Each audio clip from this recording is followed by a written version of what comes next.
മാർപ്പാപ്പയെ കുർബാന ചൊല്ലാൻ പഠിപ്പിക്കല്ലേ? നിന്റെ അടക്കിന് ഞാനായിരിക്കും കുർബാന ചൊല്ലുന്നേ. സിനിമകളിൽ പ്രേക്ഷകർ കൈയടിച്ച ചില മാസ് ഡയലോഗുകളിൽ ചിലത് മാത്രമാണ് ഇത്. സിനിമകളിൽ തുടങ്ങി ഏറ്റവും ഒടുവിൽ സെൻസേഷണൽ വിഷയങ്ങൾ സംസാരിക്കുന്ന അന്തി ചർച്ചകളിൽ വരെ പരിശുദ്ധ കുർബാന ഒരു നെഗറ്റീവ് റെഫറൻസ് ആയി കടന്നു വരുന്നു എന്നത് വിശ്വാസികളെ ഏറെ ആശങ്കപ്പെടുത്തുന്ന ഒന്നായി മാറിയിരിക്കുന്നു. സമീപകാലത്ത് ഒരു രാഷ്ട്രീയ നേതാവിനെതിരെ ഉയർന്ന ലൈംഗിക ആരോപണ വിവാദവുമായി ബന്ധപ്പെട്ട ചാനൽ ചർച്ചയിൽ പങ്കെടുത്ത് സംസാരിച്ച ഒരു നടിയുടെ വാക്കുകൾ ഒരു പുരുഷൻ ഒരു സ്ത്രീയെ റൂമിൽ കയറ്റുന്നത് കുർബാന ചൊല്ലാൻ വേണ്ടിയല്ലല്ലോ എന്നായിരുന്നു.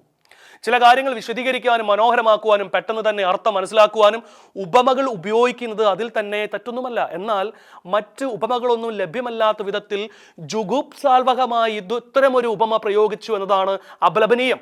തികഞ്ഞ സ്ത്രീപക്ഷ ബഹുമാനത്തോടെ ചോദിക്കട്ടെ, മേഡം, സ്ത്രീ പുരുഷന്മാർ തമ്മിലുള്ള അവിഹിത വേഴ്ചകളെയും ബന്ധങ്ങളെയും വിശദീകരിക്കാനോ വിമർശിക്കുവാനോ ന്യായീകരിക്കുവാനോ തിരഞ്ഞെടുക്കുവാൻ കഴിയുന്ന ഉചിതമായ ഉപമയാണോ പരിശുദ്ധ കുർബാന? മറ്റൊരു മതവിശ്വാസിയായ തങ്ങൾക്ക് ക്രൈസ്തവ വിശ്വാസത്തിന്റെ പരമമായ ആഘോഷമായ പരിശുദ്ധ കുർബാനയെ തന്നെ ഇത്തരം വിഷയത്തിലേക്ക് വലിച്ചിഴക്കണമായിരുന്നോ? വാക്കി തോന്നുന്നത് കോതയ്ക്ക് പാട്ട് എന്ന മട്ടിൽ റേറ്റിംഗ് വർദ്ധിപ്പിക്കുവാനും പൊതുസമൂഹത്തിന്റെ കയ്യടി നേടുവാനും അർത്ഥമറിയാതെയും വിവേകശൂന്യമായും സംസാരിക്കുമ്പോൾ അത് വ്രണപ്പെടുത്തുന്നത് എണ്ണമറ്റ ക്രൈസ്തവ വിശ്വാസികളെയാണ് എന്നത് മറന്നു പോകരുത്. കാരണം പരിശുദ്ധ കുർബാന എന്നത് വെറും ഒരു ചടങ്ങോ ആചാരമോ അല്ല, അത് ക്രൈസ്തവ ജീവിതത്തിന്റെ ഉറവിടവും മകുടവുമാണ്. സഭയായ രൂപം കൊള്ളുന്നത് തന്നെ പരിശുദ്ധ കുർബാനയുടെ ആഘോഷവേളയിലാണ്. വിശുദ്ധ കുർബാന ദൈവത്തിന് കൊടുക്കുന്ന സമ്പൂർണമായ ആരാധനയാണ്. ലോകത്ത് ഏറ്റവും അധികം ചലനം സൃഷ്ടിക്കുന്ന അത്ഭുതമാണ് അത്. ക്രിസ്തുവിന്റെ സാന്നിധ്യം ഉറപ്പുവരുത്തുന്ന ലോകത്തിലെ ഏറ്റവും വിശുദ്ധമായ കർമ്മമാണ് പരിശുദ്ധ കുർബാന. ഓരോ പരിശുദ്ധ കുർബാനയിലും വാഴ്ത്തപ്പെടുന്നത് ക്രിസ്തുവിന്റെ തിരുശരീര രക്തങ്ങളാണ്.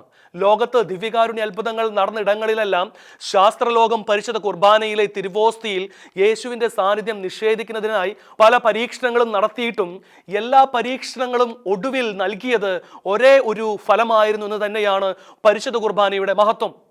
പരിശുദ്ധ കുർബാന യേശുവിൻ്റെ ശരീരവും രക്തവുമാണ്.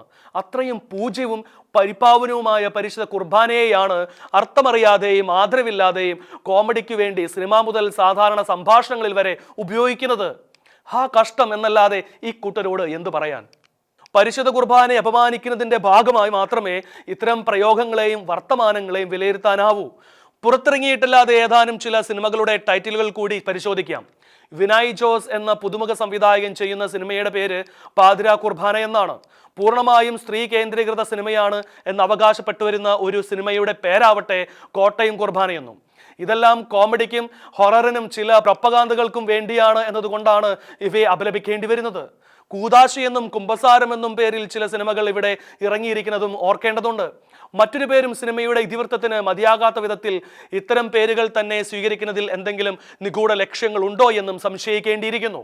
എന്തുകൊണ്ട് ഇത്തരം സംഭവങ്ങൾ ആവർത്തിക്കുന്നു? രണ്ട് കാരണങ്ങൾ ചൂണ്ടിക്കാണിക്കാനാവും. ക്രൈസ്തവർ പുലർത്തുന്ന നിസ്സംഗത, ക്രൈസ്തവരുടെ ആചാരങ്ങളെയും വിശ്വാസങ്ങളെയും പ്രതീകങ്ങളെയും ആർക്കും ഏതു വിധത്തിലും പ്രയോഗിക്കാമെന്നുള്ള പേടിയില്ലാത്ത തിരിച്ചറിവ് തന്നെയാണ് ഇത്തരം സംഭവങ്ങൾ ആവർത്തിക്കപ്പെടുന്നതിന് കാരണം. സ്വതേയുള്ള ക്ഷമയുടെയും സഹനശക്തിയുടെയും പേരിൽ ഏതു തരത്തിലുള്ള അപമാനങ്ങളെയും വിശ്വാസധ്വംസനങ്ങളെയും അസഹിഷ്ണുതയോടെ കണ്ട് അതിനെ ഉപേക്ഷിച്ചു പോകുന്നതാണ് ക്രൈസ്തവരുടെ പണ്ട് മുതലൊക്കെയുള്ള രീതി. ആ രീതി പല തിന്മകൾക്കും വളമാകുന്നുണ്ട്. മറ്റൊന്ന്, പരിശുദ്ധമായ അൾത്താരയിൽ ഭയഭക്തി ബഹുമാനത്തോടെ അർപ്പിക്കപ്പെട്ടിരുന്ന പരിശുദ്ധ കുർബാനയെ തെരുവിലേക്ക് വലിച്ചിറക്കിയതിനെ തുടർന്ന് സംഭവിച്ചിരിക്കുന്ന അനാദരവാണ്. ഇങ്ങനെയൊക്കെ ആയാലും കുഴപ്പമില്ല എന്ന മട്ടിൽ ക്രൈസ്തവർ പുലർത്തുന്ന അനാദരവും അലംഭാവവും നിസ്സംഗതയുമെല്ലാം വല്ലാത്ത തോതിലുള്ള വിശ്വാസ പ്രതിസന്ധിക്ക് കാരണമായിട്ടുണ്ട്. ആദ്യത്തേതിനെതിരെ ക്രിസ്തുവിനെ ചങ്കായി കാണുന്നവർ ഉണർന്ന് പ്രതികരിക്കേണ്ടതുണ്ടെങ്കിൽ രണ്ടാമത്തേതിന് ഓരോരുത്തരും പ്രായശ്ചിത്തം ചെയ്യേണ്ടതുമുണ്ട്. എൻ്റെ പിഴ, എൻ്റെ പിഴ, എൻ്റെ വലിയ പിഴ.